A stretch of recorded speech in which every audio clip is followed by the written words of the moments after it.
Dans un mois jour pour jour, à savoir le 3 septembre 2025, débutera la 7e journée sur 10 des qualifications à la Coupe du Monde Zone Afrique. Et ensuite, le 6 septembre 2025, on aura le droit à la 8e journée sur 10 des qualifications Zone Afrique. Et comment vous dire que selon moi, c'est pas les 2 dernières journées qui seront les plus décisives dans le cadre de ces qualifications à la Coupe du Monde, mais bien les journées numéro 7 et numéro 8. Et vous comprendrez pourquoi dans le reste de la vidéo par la suite.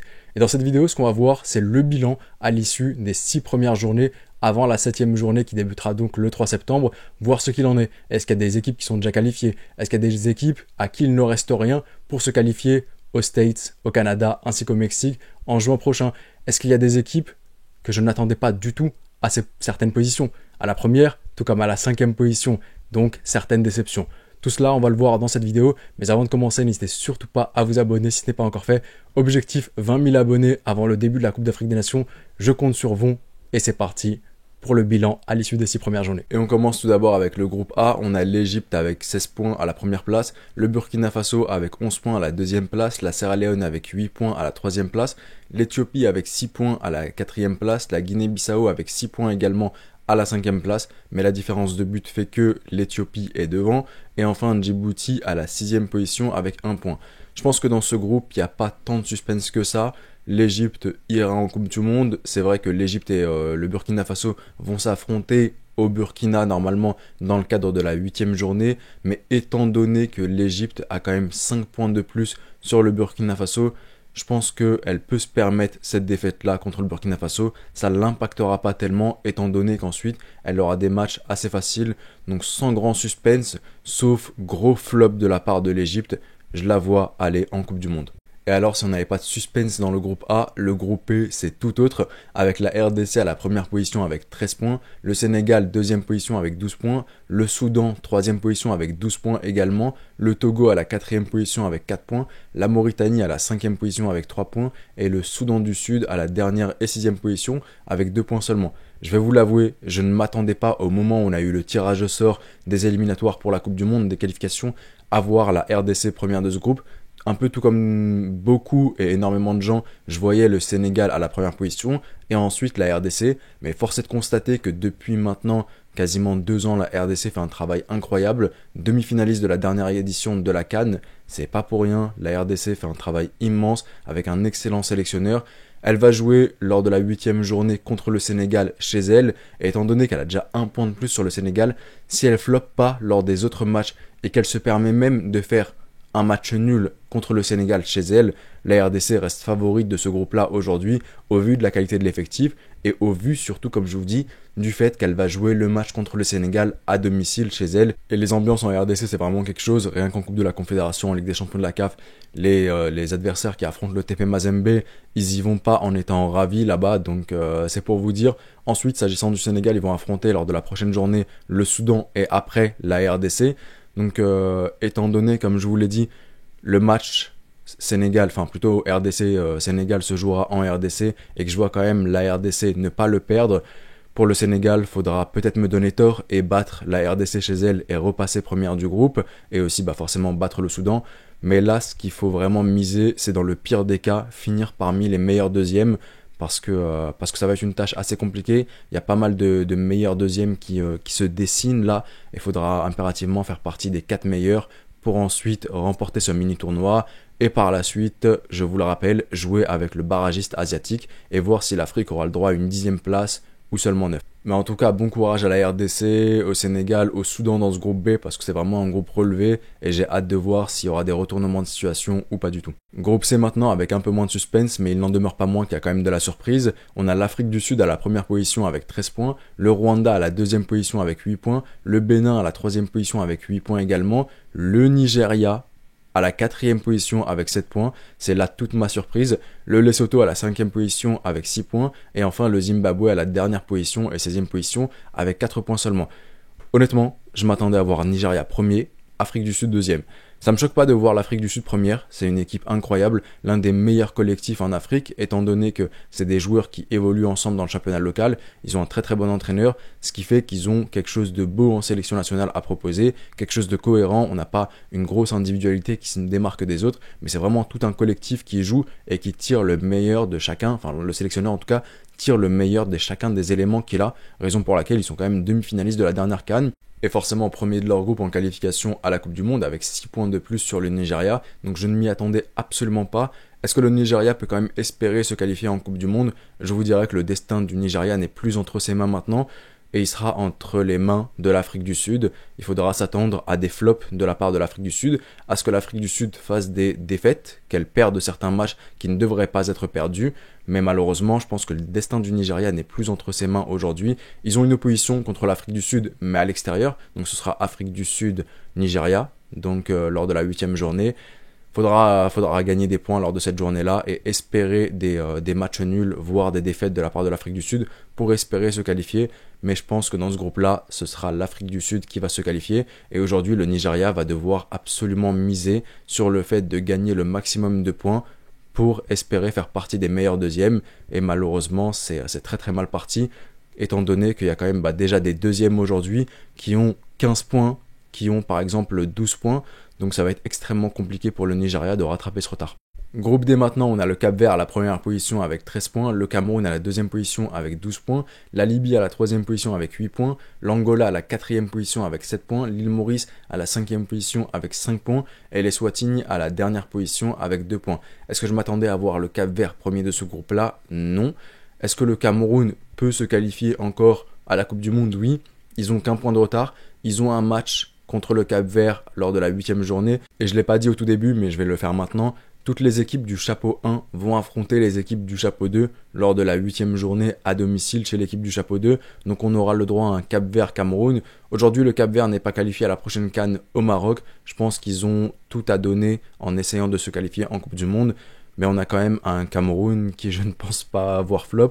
Maintenant, je dis ça, je pensais pas voir le Nigeria flop, je pensais pas voir par exemple le Ghana ne pas se qualifier à la prochaine CAN, donc c'est plein de surprises et j'ai hâte de voir ce que ça peut donner entre le Cap-Vert et le Cameroun et qui va aller se qualifier en Coupe du Monde. Groupe E maintenant, je pense que c'est le groupe où il y a vraiment le moins de suspense. On a le Maroc à la première position avec 15 points, le Niger à la deuxième position avec 6 points, la Tanzanie à la troisième position avec 6 points et enfin la Zambie à la quatrième et dernière position de ce groupe avec 3 points. Étant donné que le Congo est disqualifié et que l'Érythrée était forfait dès le début de ces qualifications-là, on a un groupe de seulement 4 points. Le Maroc a 9 points d'avance sur le deuxième. Le Maroc est sans surprise l'équipe qualifiée en Coupe du Monde. Maintenant, le deuxième n'a que 6 points. Et je me demande comment ça va se faire.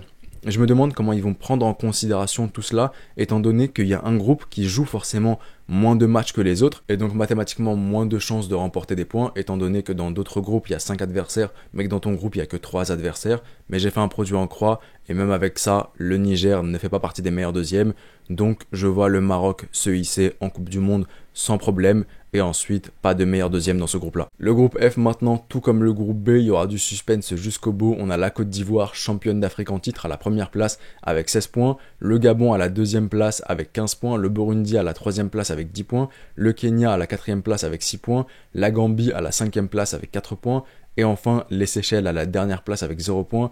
Et c'est malheureusement la pire équipe des qualifications avec 0 points et surtout une différence de but de moins 28. Et forcément à la 8e journée, on aura le droit au fameux Gabon-Côte d'Ivoire et à l'issue de ce match-là, celui qui sera premier du groupe, je ne le vois pas se rater lors des 2 dernières journées, donc la 9e et la 10e, et il se hissera en Coupe du Monde. Dans tous les cas, que ce soit le Gabon, le premier ou le deuxième, ou que la Côte d'Ivoire soit première ou la deuxième, ces équipes-là ont tellement de points qu'elles feront partie des meilleurs deuxièmes, mais meilleur deuxième, faudra ensuite jouer le tournoi, et rien n'est assuré, mais en tout cas c'est un groupe, tout comme le groupe B, où il y a la RDC, le Sénégal ainsi que le Soudan, que je vais suivre vraiment avec beaucoup d'attention, parce qu'il est rempli de suspense, et qu'on peut avoir des retournements de situation. Donc bon courage aux frères gabonais, bon courage aux frères ivoiriens, et que le meilleur gagne dans ce groupe-là. Groupe G maintenant, on a l'Algérie à la première position avec 15 points, le Mozambique à la deuxième position avec 12 points, le Botswana à la troisième position avec 9 points, l'Ouganda à la quatrième position avec 9 points, la Guinée, quelle fut ma surprise quand j'ai vu la Guinée à l'avant-dernière position avec 7 points, Et enfin, la Somalie à la dernière position avec 1 point. Voir l'équipe du chapeau 2 au moment du tirage au sort être avant-dernière de ce groupe-là, ça me choque un peu, ça me choque tout autant que le Nigeria. C'est vrai que la Guinée ne passe pas par la phase la plus facile de son histoire, elle n'est pas qualifiée à la prochaine Coupe d'Afrique des Nations, mais la voir à la 5e position d'un groupe de qualification à la Coupe du Monde, alors que tu as des équipes chapeau 3, c'est vrai que le Mozambique est une bonne équipe, et elle le prouve en ayant les 12 points, mais voir la Guinée quand même derrière le Botswana, bon, le Botswana qui est quand même qualifié à la prochaine CAN, derrière l'Ouganda, donc ça me choque un peu, mais ça prouve que des équipes comme le Botswana, l'Ouganda travaillent très très bien, elles méritent leur place, et c'est la Guinée qui a du mal à faire face à la période sombre qu'elle passe. En tout cas, sans grande surprise, dans ce groupe-là, je vois l'Algérie se diriger vers le mondial, au Mozambique maintenant de faire le maximum pour faire partie des meilleurs deuxièmes. Groupe H maintenant, l'avant-dernier groupe, on a la Tunisie à la première position avec 16 points, la Namibie à la deuxième position avec 12 points, le Libéria à la troisième position avec 10 points, la Guinée équatoriale à la quatrième position avec 7 points, le Malawi à la cinquième position avec 6 points, et enfin Sao Tomé et Principe à la dernière position avec aucun point remporté. La Tunisie allait à la Coupe du Monde, ça ne me choquerait pas, elle va affronter la Guinée équatoriale lors de la 8e journée, mais c'est pas la meilleure Guinée équatoriale qu'on a, d'autant qu'elle est assez décevante quand même dans ce groupe-là. Je m'attendais à la voir deuxième de ce groupe-là, faire partie des meilleurs deuxièmes. Là, elle a 7 points, au même titre que la Guinée par exemple, au même titre que le Nigeria, et elle est quatrième de son groupe, donc ça va être assez compliqué pour elle. Je vois pas la Guinée équatoriale faire partie des meilleurs deuxièmes, étant donné que, comme vous pouvez le voir, on a des deuxièmes qui ont 12 points, qui ont 15 points, donc ça va être extrêmement compliqué de rattraper ce retard-là. Son destin n'est malheureusement plus entre ses mains. Quoi qu'il en soit, je vois dans ce groupe-là la Tunisie s'envoler pour les States, le Canada ainsi que le Mexique. Et enfin, le dernier groupe, le groupe I, on a le Ghana à la première position avec 15 points, les Comores à la deuxième position avec 12 points, Madagascar à la troisième position avec 10 points, le Mali à la quatrième position avec 9 points, la Centrafrique, la République centrafricaine à la cinquième position avec 5 points, et enfin le Tchad à la dernière position avec 0 points. C'était pour moi peut-être pas le groupe avec les plus gros noms, mais l'un des groupes les plus équilibrés. On a le Ghana qui est à la première position, Ghana qui ne sera malheureusement pas à la prochaine Coupe d'Afrique des Nations. D'ailleurs, ça faisait très très longtemps qu'on n'avait pas eu une grosse équipe comme ça qui ne se qualifiait pas à la CAN, surtout que c'est une CAN à 24. Mais en tout cas, le Ghana, je pense que est revanchard. Le Ghana va aller chercher sa Coupe du Monde pour compenser le fait qu'il ne soit pas à la compétition continentale. Le Mali maintenant, je suis quand même assez déçu du Mali. Je ne m'attendais pas à les retrouver à la quatrième position avec 9 points. Je les attendais dans le pire des cas à la deuxième position de ce groupe-là, mais force est de constater que Madagascar ainsi que les Comores font un superbe travail et ils méritent amplement d'être aux deuxième et troisième position. Est-ce que le Mali peut espérer aller chercher une place en Coupe du Monde 2026 ? Malheureusement, je ne le pense pas. La première place, elle est très très loin et elle dépend plus de toi. Et la deuxième place aussi, comme je vous l'ai montré pour beaucoup d'équipes, il y a des équipes qui ont 15 points, il y a des équipes qui ont 12 points, donc ça va être extrêmement compliqué pour le Mali. Son destin n'est plus du tout entre ses mains. Et si, c'est pas vraiment me mouiller, mais si je vois une équipe aller au mondial, ce serait le Ghana. Quoique le Ghana, lors des dernières journées, nous a souvent montré qu'elle pouvait flop, donc ça reste quand même un groupe où il peut y avoir du suspense, et pourquoi pas voir les Comores aller en Coupe du Monde. Ce serait un truc qu'on n'a plus vu depuis très très longtemps. Je pense que la dernière fois qu'on aurait vu un truc comme ça en Afrique, ça aurait été lorsque le Togo s'est qualifié en Coupe du Monde 2006. Et on arrive donc à la fin de cette vidéo. À vous de me dire maintenant dans l'espace commentaire comment se porte votre équipe, où est-ce qu'elle en est, est-ce que votre équipe aura des chances de qualification ou non. Est-ce qu'il y a des équipes qui se qualifieront selon vous à l'issue de la 8e journée? Quelles équipes vous voyez flop totalement? Est-ce que vous voyez encore des retournements de situation? N'hésitez pas à me dire tout ce qui vous passe par la tête dans l'espace commentaire. Quoi qu'il en soit, bon courage à tout le monde, que les meilleurs gagnent. C'était le petit pharaon, prenez soin de vous et de vos proches et je vous dis... Arrivederci.